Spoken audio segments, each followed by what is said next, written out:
You guys are being far too amicable. Oh, I'm sorry. No, that's okay. That's okay. You say, Mellon, that the international nature of rugby union is what drew you there, but really, I mean, Canada's got a side, but they're not going to beat anyone in a World Cup, are they? I mean, it's not a true international game like football is.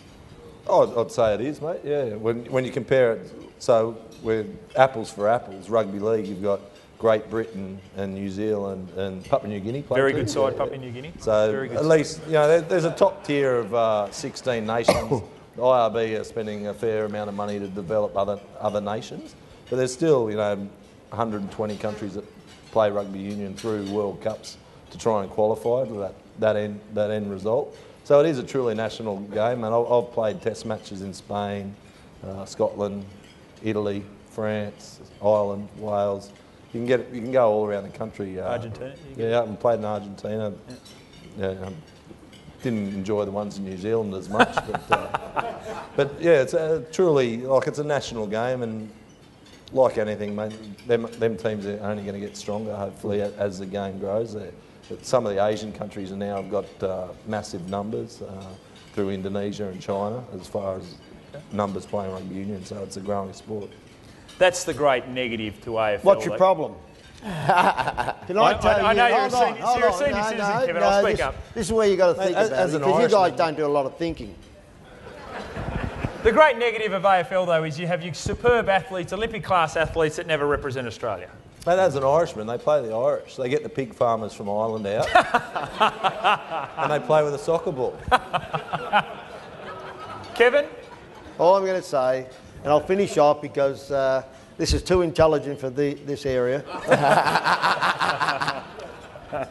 is that if my boss over there has the courage to go and play Richmond Tigers in India for 4 AFL premiership points. Just go to India and play Richmond, because their motto is the Bengal Tiger, and there's 200 million Bengal. Now that's how you've got to think in this game, okay?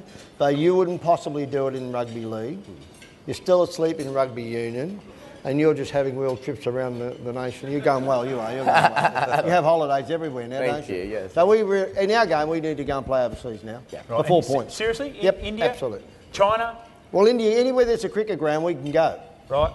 Okay? And now our next match overseas will be at World Expo in October this year in Shanghai.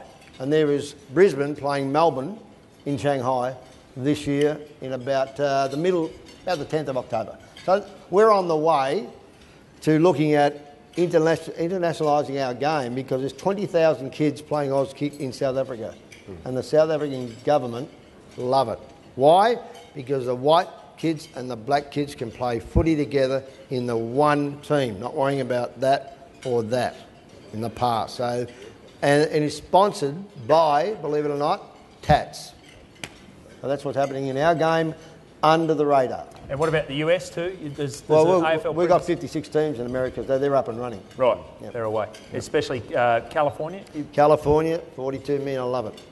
We'll be there.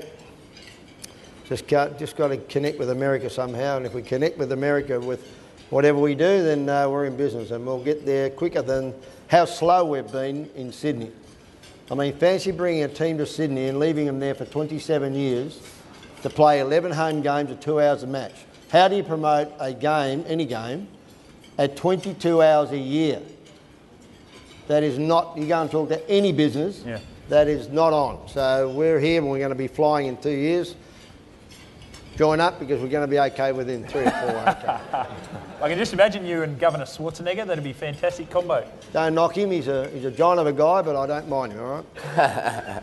Bozza, what about you? Obviously, internationally, football dominates. It has been described as rice here a little bit earlier. Everyone's entitled to their opinion. But you know, the great leagues that exist, and whether it's South American football or European football, it doesn't matter. There's Asian football as we know it now. Sheed's mentioned the USA as potentially a sleeper during the World Cup. That's the great strength of football, the international flavour of it. Yes, it is, but like I said, we've got to worry about ourselves. We've got to get our own house in order. We have an opportunity through finishing first or second in the A-League to play in the Asian Champions League, and we need to start doing well in that competition and start dominating that competition. Then from that, You mentioned before, I played in a game called the Intercontinental Cup, and that was going on for 50 years. That was the top team from Europe, played the top team from South America on a yearly basis in Tokyo to see who was the world club champions at that time. So I was very fortunate to take part in that. Now what FIFA had done is expanded that to take the champions from CONCACAF, the champions from Oceania, the champions from Asia, and the champions from Africa, and have a mini tournament. So we have got the pathway now for a club side to be able to aim to say that we could be the best club side in the world. But what we need to do, the Socceroos are our flagship, and that's important, that's fine, but the fleet is your league, and we need to get our league up, further up than what it is, put it that way. We need to get it up to speed with the top leagues in the world, and with that will come the sponsorship, and with that will come the ability to attract better players to our shores. And once that starts happening, then you'll see, you saw Everton came and played a friendly game against Sydney FC, they drew 40,000 people. Because people in Australia are, like I said, used to seeing the best sportsmen in their sports, used to seeing the best AFL players, the best cricketers, the best rugby union players, the best rugby league players. Where we've found it difficult before in soccer is that people know in Australia that we haven't had the best players. That is changing. We've had a sprinkling, but that is changing. And the way to change that is to get our players playing at the biggest and best clubs as much as possible and to bring our league up to speed. And the way to do that is to win the Asian Champions League, go into that World Club Championship, and eventually aim to win that. But I think ultimately, like I said, look at yourselves, promotion and relegation. We need competition. There is a stage that happens now in the A-League where with 4 or 5 weeks to go, the teams that can't make the 6 don't really play. You know, they're not playing, and people aren't improving. If they had the threat of relegation, with which what that would happen from a business sense, losing money, and other teams had the incentive of going up, that would create not only huge interest in terms of people knowing if we do it well, we can be up with the big boys, but it will improve the standard, and that's ultimately what we need to do. Well, the standard here has been absolutely sensational. Ladies and gentlemen, I was really looking forward to today. Some great thinkers on their respective codes, and I'm sure you'd agree with me that they haven't disappointed. Please put your hands together and thank Kevin Sheedy, AFL, Mark Bosnich from football, and Owen Finegan from rugby union.